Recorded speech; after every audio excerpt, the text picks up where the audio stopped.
आज की क्लास हमारी उत्तराखंड करंट अफेयर की क्लास रहने वाली है। सभी महत्वपूर्ण प्रश्नों को आज की क्लास में हमने शामिल किया है। आज का जो सबसे पहला हमारा प्रश्न रहने वाला है, उत्तराखंड के पहले प्रवासी सम्मेलन का उद्घाटन किसने किया है? तो उत्तराखंड के पहले प्रवासी सम्मेलन का उद्घाटन माननीय मुख्यमंत्री पुष्कर सिंह धामी जी के द्वारा किया गया है। उत्तराखंड में पहली बार प्रवासी सम्मेलन आयोजित किया गया, जिसका शुभारंभ माननीय मुख्यमंत्री पुष्कर सिंह धामी ने किया है। 7 नवंबर 2024 को उत्तराखंड प्रवासी सम्मेलन का उद्घाटन किया गया। देहरादून के दून विश्वविद्यालय में आयोजित इस प्रवासी सम्मेलन में देश और दुनिया में रह रहे उत्तराखंड के प्रवासियों को बुलाया गया है। इस सम्मेलन का उद्देश्य प्रवासी उत्तराखंडियों को राज्य के विकास से जोड़ना और उनके सुझावों पर कार्य करना है। इस आयोजन में उत्तराखंड की संस्कृति, परंपराओं और पर्यटन की संभावनाओं को विशेष रूप से प्रदर्शित किया गया है। राज्य में प्रवासी उत्तराखंड परिषद का गठन किया जाएगा। तो उत्तराखंड के पहले प्रवासी सम्मेलन का उद्घाटन किसके द्वारा किया गया? तो माननीय मुख्यमंत्री पुष्कर सिंह धामी जी के द्वारा किया गया। कब किया गया? 7 नवंबर 2024 को किया गया। और आयोजन कहाँ पर किया गया? तो देहरादून के विश्वविद्यालय में किया गया भाई। तो ये पॉइंट है, याद रखना है। अगले क्वेश्चन की ओर चलते हैं। अगला जो हमारा क्वेश्चन रहने वाला है, प्रदेश की पहली टाउनशिप के लिए किस स्थान का चयन किया गया है? तो प्रदेश की पहली टाउनशिप के लिए श्रीनगर का चयन किया गया है। आवास मंत्री प्रेमचंद अग्रवाल की अध्यक्षता में उड़ा की 19वीं बैठक का आयोजन किया गया। बैठक में प्रदेश की पहली टाउनशिप पौड़ी जिले के श्रीनगर के पास बसाने का फैसला लिया गया है। तो कहाँ पर? श्रीनगर में लिया गया है।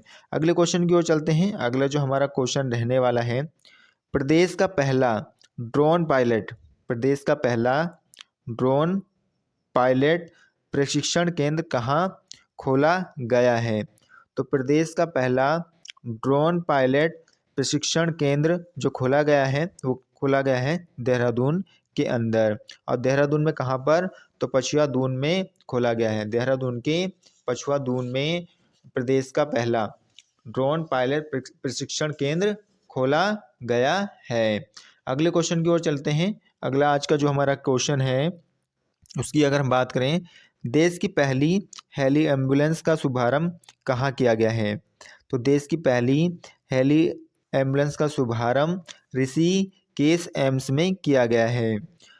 प्रधानमंत्री श्री नरेंद्र मोदी ने धन्वंतरी जयंती के अवसर पर एम्स ऋषिकेश के जरिए देश की पहली हेली एम्बुलेंस सेवा का शुभारंभ किया गया। दिल्ली के अखिल भारतीय आयुर्वेद संस्थान में आयोजित समारोह में वर्चुअल माध्यम से किया गया। इस दौरान मुख्यमंत्री श्री पुष्कर सिंह धामी एम्स ऋषिकेश से इस कार्यक्रम में वर्चुअल माध्यम से शामिल हुए थे। तो देश की पहली हेली एम्बुलेंस का शुभारंभ ऋषिकेश एम्स से किया गया है। अगले क्वेश्चन की ओर चलते हैं। अगला आज का जो हमारा क्वेश्चन रहने वाला है, उत्तराखंड में बिटलस आश्रम कहाँ स्थित है? तो उत्तराखंड में बिटलस आश्रम जो स्थित है वो ऋषिकेश में स्थित है। कहाँ पर स्थित है? तो ऋषिकेश में स्थित है। बिटलस आश्रम को 84 कुटिया के नाम से भी जाना जाता है। स्थापना महर्षि महेश योगी ने एक ध्यान केंद्र के रूप में की थी। हाल ही में उत्तराखंड सरकार ने गुजरात की एक वास्तुकला कंपनी HCP, किसके भाई? HCP design planning and management private limited को इसके जीर्णोद्धार की जिम्मेदारी दी। तो उत्तराखंड में बिटलस आश्रम कहाँ स्थित है? तो ऋषिकेश में स्थित है। अगले क्वेश्चन की ओर चलते हैं। अगला आज का क्वेश्चन है, उत्तराखंड हवाई संपर्क योजना के अंतर्गत किन स्थानों के बीच हेलीकॉप्टर सेवाएं प्रारंभ की गई हैं? तो उत्तराखंड हवाई संपर्क योजना के अंतर्गत सहस्त्रधारा गोचर और सहस्त्रधारा जोशियाड़ा के बीच हेलीकॉप्टर सेवाएं प्रारंभ की गई हैं। मुख्यमंत्री पुष्कर सिंह धामी ने उत्तराखंड हवाई संपर्क योजना के तहत सहस्त्रधारा देहरादून, जोशियाड़ा, उत्तरकाशी और सहस्त्रधारा देहरादून से गोचर चमोली के लिए हेलीकॉप्टर सेवा एवं दिल्ली से पिथौरागढ़ विमान सेवा का शुभारंभ किया है। ठीक है, तो जो किया गया है पिथौरागढ़ सहस्त्रधारा गोचर और सहस्त्रधारा जोशियाड़ा के बीच में किया गया है। तो इतने पॉइंटों को हमें याद रखना है इस क्वेश्चन से। अगले क्वेश्चन की ओर चलते हैं। अगला जो हमारा क्वेश्चन आज का रहने वाला है, ईश्वर मोबाइल एप्लीकेशन का मुख्य उद्देश्य क्या है? ईश्वर मोबाइल एप्लीकेशन का मुख्य उद्देश्य क्या है? तो इसका मुख्य उद्देश्य है जल स्रोतों की संपूर्ण गणना करना। जल स्रोतों की संपूर्ण गणना करना इसका उद्देश्य है। यह योजना उत्तराखंड, उड़ीसा, मेघालय और हिमाचल प्रदेश में चलाई गई हैं। अगले क्वेश्चन की ओर चलते हैं। अगला जो आज का क्वेश्चन रहने वाला है वो क्वेश्चन हमारा है, एस्ट्रो टूरिज्म के लिए संभावित स्थानों की पहचान किस प्रकार की जा रही है? तो की जा रही भैया, तो कौन कौन से स्थान है वो? तो पिथौरागढ़ और उत्तरकाशी। कौन कौन से? पिथौरागढ़ और उत्तरकाशी। पिथौरागढ़ का गुंजी और उत्तरकाशी का जादुंग, ये दो स्थान जो हैं यहाँ पर एस्ट्रो टूरिज्म के लिए संभावित स्थानों की पहचान की जा रही है। अगले क्वेश्चन की ओर चलते हैं। अगला जो हमारा क्वेश्चन रहने वाला है, उत्तराखंड में ग्राम पंचायतों के परिसीमन से कितनी नई पंचायतें अस्तित्व में आई हैं? उत्तराखंड में ग्राम पंचायतों के परिसीमन से कितनी नई ग्राम पंचायतें अस्तित्व में आई हैं? तो 37। कितनी आई हैं? तो 37 आई हैं। सबसे ज़्यादा कहाँ से? तो टिहरी से। कितनी ग्राम पंचायतें? तो 16। और सबसे कम चंपावत से, जहाँ से एक ग्राम पंचायत परिसीमन में अस्तित्व में आई हैं। अगले क्वेश्चन की ओर चलते हैं। अगला जो आज का हमारा क्वेश्चन रहने वाला है, खुरपिया फार्म को किस प्रकार के शहर के रूप में विकसित किया जा रहा है? कौन सा फार्म? तो खुरपिया फार्म को किस प्रकार के शहर के रूप में विकसित किया जा रहा है? तो इसको जो विकसित किया जा रहा है स्मार्ट औद्योगिक शहर के रूप में विकसित किया जा रहा है। अगले क्वेश्चन की ओर चलते हैं। अगला जो हमारा क्वेश्चन रहने वाला है, उत्तराखंड की पहली वर्ल्ड गैलरी कहाँ स्थापित की गई है? तो उत्तराखंड की पहली वर्ल्ड गैलरी जो स्थापित की गई है देहरादून के अंदर।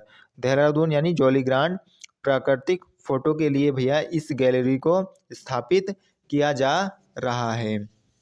तो उत्तराखंड की पहली वर्ल्ड गैलरी देहरादून के अंदर स्थापित की गई है। अगले क्वेश्चन की ओर चलते हैं। अगला जो हमारा क्वेश्चन है, हाल ही में वाइब्रेट विलेज योजना के अंतर्गत उत्तराखंड सरकार और किसके मध्य समझौता ज्ञापन पर हस्ताक्षर किए गए?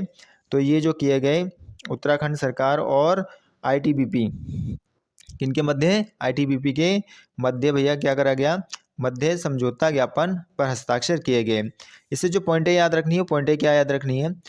माननीय मुख्यमंत्री पुष्कर सिंह धामी और पशुपालन मंत्री श्री सौरभ बहुगुणा की उपस्थिति में मुख्यमंत्री आवास में उत्तराखंड सरकार और आईटीबीपी के मध्य समझौता किया गया।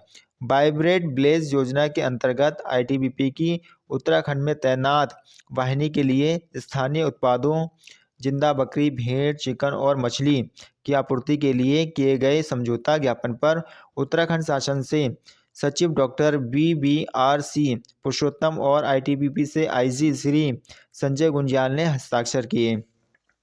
इस समझौते से प्रदेश की लगभग 80 से अधिक, कितनी भाई? 80 से अधिक सरकारी समितियों के माध्यम से लगभग 11,000 से अधिक पशुपालकों को सीधा लाभ मिलेगा, जिसमें प्रमुख रूप से 7,000 महिलाएं शामिल हैं।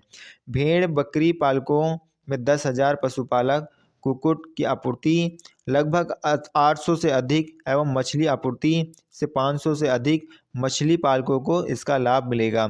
उत्तराखंड में यह पहला मौका है जिसमें इतनी बड़ी संख्या में भेड़ बकरी मछली मुर्गी पालकों को विपणन हेतु बाजार उपलब्ध कराया जाएगा। इससे सालाना 200 करोड़ के कारोबार का अनुमान लगाया गया है।